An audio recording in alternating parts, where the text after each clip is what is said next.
തളിപ്പറമ്പ് CPM-ൽ പൊട്ടിത്തെറി. TK. Govindan party വിട്ടു. ശ്യാമളക്കെതിരെ മത്സരിക്കും. NCP സ്ഥാനാർത്ഥികളായി എലത്തൂരിൽ ഇത്തവണയും AK Saseendran. CPI MLA CC Mukundan BJP-യിൽ ചേർന്നു. നമോ ഭവനിലെത്തി അംഗത്വമെടുത്തു. ചവറയിൽ ഷിബു ബേബി ജോൺ, കുന്നത്തൂരിൽ ഉല്ലാസ് കോവൂർ. 4 സ്ഥാനാർത്ഥികളെ പ്രഖ്യാപിച്ച് RSP. ഒഡീഷ തീപിടുത്തം മരിച്ചവരുടെ ബന്ധുക്കൾക്ക് ധനസഹായം പ്രഖ്യാപിച്ച് പ്രധാനമന്ത്രി.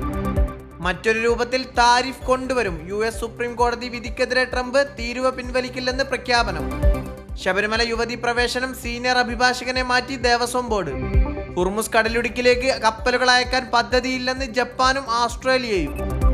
നവീൻ ബാബുവിന്റെ മരണത്തിൽ തുടരന്വേഷണം. PP ദിവ്യയുടെ ഔദ്യോഗിക നമ്പറിലെ മുഴുവൻ വിവരങ്ങളും ശേഖരിക്കണമെന്ന് കോടതി.